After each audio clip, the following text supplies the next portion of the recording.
akan memberikan layanan orientasi. Sebelumnya, kita harus mengetahui dulu apa sih itu layanan orientasi. Jadi, layanan orientasi itu layanan konseling yang memungkinkan klien untuk mengetahui atau mengenal tempat yang baru saja ia kunjungi. Nah, layanan orientasi kita hari ini berjudul mengenal tempat-tempat bersejarah agama Islam dan atau bisa juga disebut dengan wisata religi. Nah, di sini kita mempunyai 3 objek tempat yang akan dijadikan layanan orientasi. Yang pertama ada Masjid Agung Al-Falah Kota Jambi, dan yang kedua ada Masjid Sunan Ampel di Surabaya, dan yang ketiga ada Masjid Raya Baitur Rahman di Kota Aceh. Pertama, saya akan membawa kalian terlebih dahulu ke Masjid Agung Al-Falah di Kota Jambi, dan kemudian baru ke Masjid Sunan Ampel di Surabaya, dan yang ketiga baru ke dan atau juga yang terakhir ini itu ke Masjid Raya Baitur Rahman di Kota Aceh. Sekarang kita akan langsung menuju ke Masjid Agung Al-Falah Kota Jambi.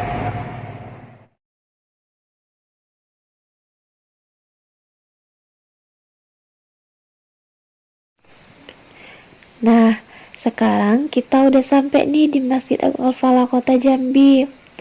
Jadi, masjid ini dijuluki dengan Masjid 1000 Tiang. Tapi sebenarnya masjid ini tidak sampai atau dengan 1000 tiang loh. Hayo, ada yang tahu nggak berapa jumlah tiang di masjid ini? Jadi, masjid ini sebenarnya mempunyai tiang-tiang penyangga hanya berjumlah 232 saja. Ada 2 bentuk tiang di dalam masjid ini. Nah, yang pertama, tiang berukuran kecil dengan warna putih dan 3 salur ke atas. Jadi, tiang-tiang inilah yang menyangga sekeliling atap di bagian luar masjid. Nah, untuk tiang yang kedua berbentuk silinder yang dibalut tembaga berwarna keemasan. Jadi, tiang yang ini berfungsi menjadi penopang struktur kubah yang ada di tengah-tengah masjid. Masjid ini dirancang bangunannya terbuka tanpa pintu dan jendela.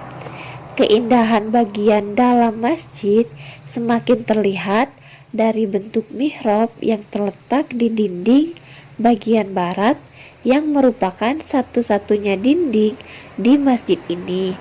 Mihrab dihiasi dengan kuningan dan tembaga.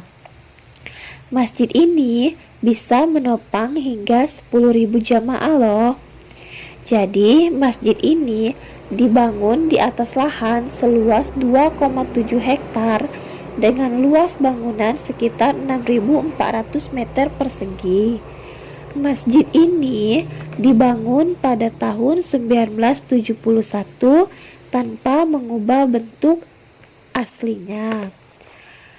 Lahan tempat masjid ini berdiri merupakan bekas istana kerajaan Melayu di Jambi, yaitu Istana Tanah Pilih. Nah, di tanah ini Sultan Taha Saifuddin memimpin kerajaan dan berjuang melawan penjajah Belanda.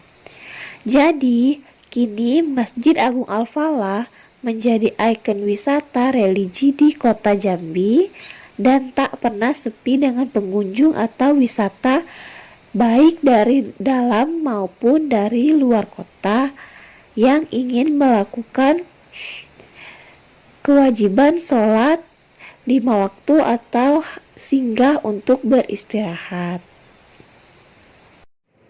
Nah, jadi kita udah selesai nih melakukan layanan orientasi di Masjid Agung Al-Falah Kota Jambi.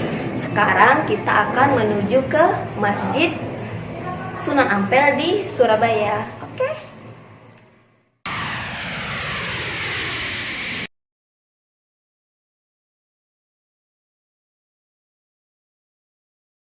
Nah, sekarang kita sudah berada di Masjid Sunan Ampel, yaitu masjid kedua dari objek layanan orientasi yang saya berikan.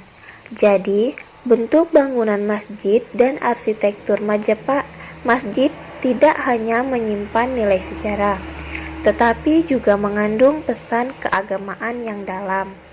Atap masjid berbentuk tajuk piramida tersusun 3 yang mengadopsi arsitektur kerajaan Majapahit.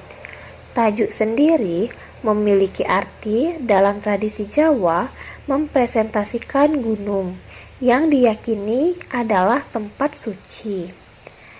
Tidak diragukan lagi, atap bersusun 3 adalah elemen arsitektur Hindu-Buddha. Nah, akan tetapi nilai-nilai di balik bentuk atap tersebut kental dengan ajaran Islam, di mana 3 tingkat dimaknai sebagai Islam, iman, dan ihsan. Nah, susunan ketiga atap ditopang oleh 4 pilar utama yang terbuat dari kayu jati. Secara keseluruhan, tiang di dalam masjid berjumlah 16 dengan ketinggian yang sama, yaitu 17 meter. Nah, angka 17 sendiri menunjukkan jumlah rakaat sholat dalam sehari. Detail arsitektur masjid menampilkan bagaimana Islam pada periode awal di masa Majapahit mengakomodasikan hazamah budaya Jawa untuk kepentingan dakwah. Nah, bagi para pengunjung ataupun jamaah yang datang ke Masjid Sunan Ampel juga bisa untuk melakukan ziarah ke makam Sunan Ampel yang tidak berada jauh dari kawasan masjid. Makam Sunan Ampel selalu ramai dikunjungi oleh peziarah baik dari dalam kota maupun dari luar kota. Jadi, sejak awal tahun 1972, kawasan Masjid Sunan Ampel telah ditetapkan sebagai wisata religi dan oleh Pemkot Surabaya. Nah, gimana? Kita udah selesai nih melakukan orientasi di Masjid Sunan Ampel, Surabaya. Sekarang kita akan menuju kota Aceh dan kita akan melakukan layanan orientasi di Masjid Raya Baitur Rahman di kota Aceh.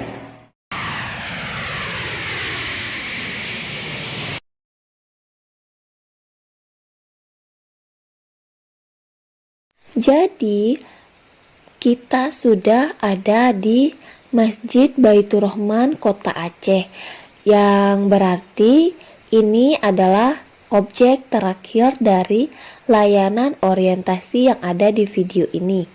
Nah, Masjid Raya sendiri adalah simbol agama, budaya, semangat, kekuatan, perjuangan, dan nasionalisme dari rakyat Aceh. Masjid ini adalah landmark Banda Aceh sejak era Kesultanan Aceh dan selamat dari bencana tsunami pada 26 Desember 2004 silam. Jadi, masjid ini salah satu tempat yang wajib dikunjungi wisatawan saat datang ke kota Aceh. Dari bentuk bangunan yang megah, indah dan artistik dengan 7 kubah dan 8 menara yang ada di masjid ini. Eksterior masjid mencirikan kubah besar berwarna hitam dengan beberapa menara. Dengan desain dan arsitektur yang lebih mengarah pada gaya Mughal dari India, campuran gaya arsitektur dua benua ini menjadikan Masjid Baitur Rahman makin terlihat indah. Jadi di sini masjid mempunyai kapasitas sebanyak 30.000 jamaah. Area masjid yang indah membuat pengunjung betah berlama-lama di area masjid ini. dan tak mungkin bagi mereka untuk tidak mengabadikan momen yang indah ini seperti berfoto di tempat-tempat yang indah. Baik pada malam hari pun, masjid ini tetap tampak indah dengan warna lampu yang berbeda-beda pada setiap sudut dari masjid. Masjid Raya Baitur Rahman sendiri telah menjadi kebanggaan bagi rakyat Aceh dan sudah menjadi tempat destinasi wisata religi yang sangat populer di kota Aceh. Nah, jadi itulah 3 objek tempat yang kita jadikan layanan orientasi hari ini. Bila ada salah kata ataupun dalam penjelasan juga ada yang salah, saya ucapkan mohon maaf yang sebesar-besarnya. Dikarenakan saya juga masih dalam tahap pembelajaran, dan saya ucapkan wassalamualaikum warahmatullahi wabarakatuh.